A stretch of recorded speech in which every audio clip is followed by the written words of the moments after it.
7 times Batman stole superpowers from other heroes. The Dark Knight is well known for being the world's greatest detective, leading the Justice League, and a part of the terrific trio along with Wonder Woman and Superman. However, he comes without any superpowers other than pure grit, sheer willpower, riches, and skills. Yet, there have been instances where Batman has taken over other powers, even if for just a short while, but when he does that, he becomes nearly invincible, and sometimes he acted as a hero and sometimes a supervillain. This video brings you 7 instances wherein Batman stole or absorbed superpowers from other heroes, making him superhuman. Number 1. Metron Batman. Metron was a character with the powers of a god but regarded himself as a passive observer who moved around the universe on his Mobius chair in search of greater knowledge. So, during the Darkseid War, when Metron gave up the chair, Batman sat on it to learn how to defeat the Anti-Monitor. As a result, he transformed into a new god, receiving the knowledge of the entire multiverse. However, the seat's knowledge soon got to his head as he began to use the Cosmic Throne's powers to prevent petty crime in Gotham lazily. Only when Hal Jordan gave Batman his ring did he get the willpower to get out of the chair.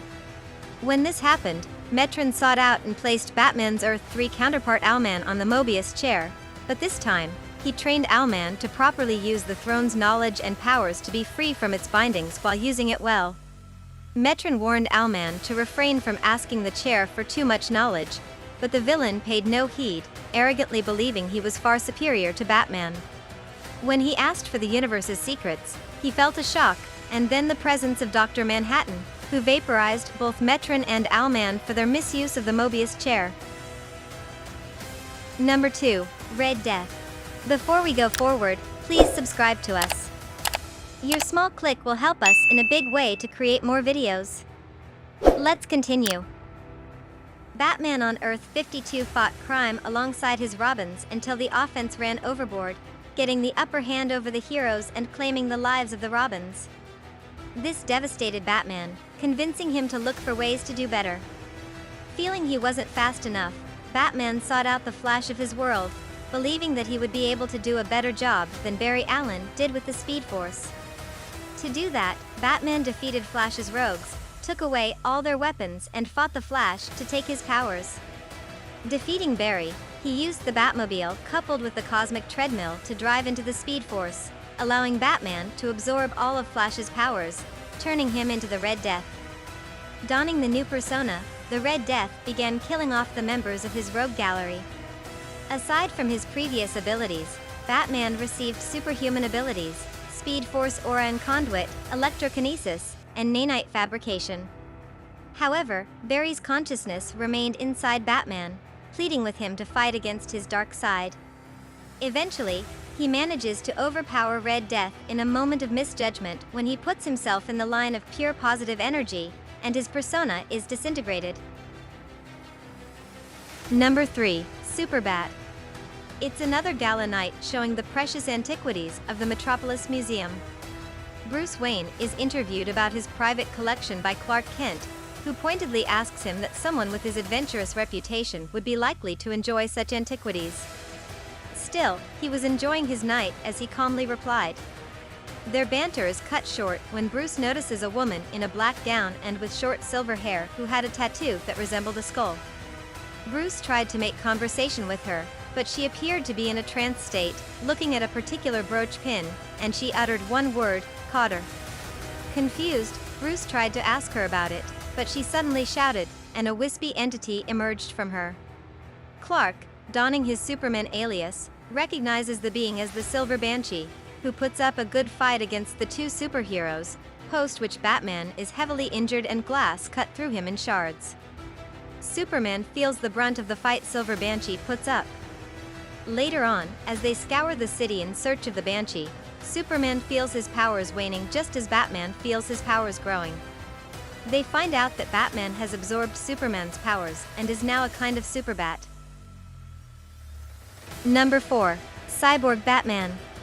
Batman on Earth 44 was struck with immense grief after witnessing the brutal death of his butler and father figure, Alfred, at the hands of his rogues gallery.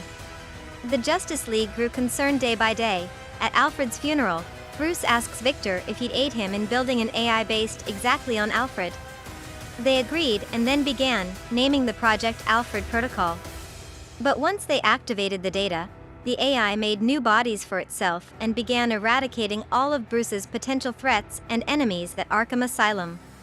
Shocked, Batman tried to reduce the extremity of the AI's software but, in doing so, lost control over his mind and body to the AI, who then gave Batman a complete do-over as an apathetic mechanical being. Victor gathered the Justice League to help stop Batman, but Batman's AI regarded them as threats, so he began murdering his friends until Victor was left. Victor pleaded with him not to become the mass murderer he was gearing toward.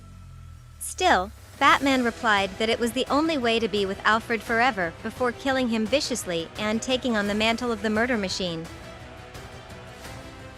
Number 5. Green Lantern Batman. Bruce Wayne sits and talks to his father's bust statue asking for clarity in his path of crime fighting. He is visited by Abin Sur's hologram, which leads him to the crashed spaceship outside his house. Abin Sur passes on the ring to Bruce and dies. Taking on the mantle of Green Lantern, Bruce defeats the Red Hood robbers as they try to seize a chemical plant. The Guardians of the Universe then summon him to apprehend Sinestro. After doing so, Bruce hails Katma Tue as Lantern over that planet and takes Sinestro to Oa, where he is banished to Cord. On Earth, Bruce asks Commissioner Gordon to find his parents' killer. Just as Gordon does so, he is visited by Sinestro wearing a yellow ring and is killed after Sinestro absorbs his mind. Batman encounters Sinestro but manages to drive him away. Bruce then meets two mind-warped people, Harvey Dent and Celine Kyle, but manages to subdue them both. However, leaving other planets unattended allowed Sinestro to cause havoc. The Guardians appointed 3 more Green Lanterns, Clark Kent, Barry Allen, and Queen Hippolyta. Sinestro attacks Bruce's house with 4 more lanterns. Sensing Alfred in danger, he rushes home but finds out it's too late. While the 3 Green Lanterns ask Bruce to train them, he appoints them to take care of the rest of the sector and sets out to pursue Sinestro. Number 6. Yellow Lantern Batman. Batman fights alongside the Justice League in Gotham. As he finishes up, he talks to Superman regarding clearing Hal Jordan's name with the Rocket Red Brigade, who intended on arresting him. After assurance of Alan Scott's work, Batman takes off just as the police arrive at the fight scene. As he speeds through the night over a rooftop, Batman hears a low yet firm voice call out to him. It claimed that he had the power to instill great fear, and Batman looked around for the voice source. Just as he readies his batarangs, he encounters the Yellow Lantern ring, which is deemed the source of the voice when it welcomes him to the Sinestro core. The ring abruptly slides itself onto his hand as he looks perplexed by the happenings of the situation, claiming he is the chosen one to represent Space Sector 2814. Just as he is about to be subjected to psychological and physical reconditioning, the ring detects the presence of energy from a Green Lantern ring along with conflicting emotional resistance.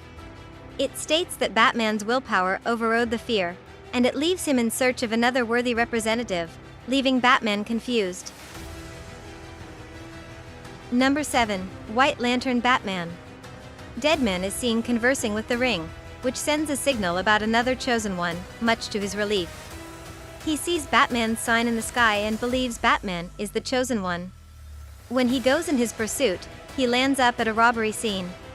As he takes on 6 of 7 thieves, Batman arrives and thwarts the remaining thief. Deadman is seen talking about how burdensome it felt, and he wills the ring to go to Batman, whom he says is the chosen one.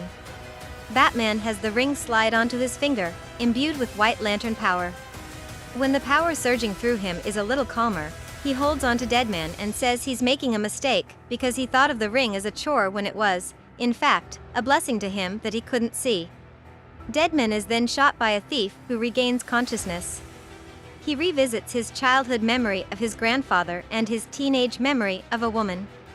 He realizes that there was more to life and he was destined for greater, just as Batman wills the ring back to him, saving him from the gunshot wound and telling him the chosen one will come to him.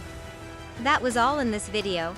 Do hang around for more awesome content on everything that's movies, comics, and TV. Stay safe, and have a good one.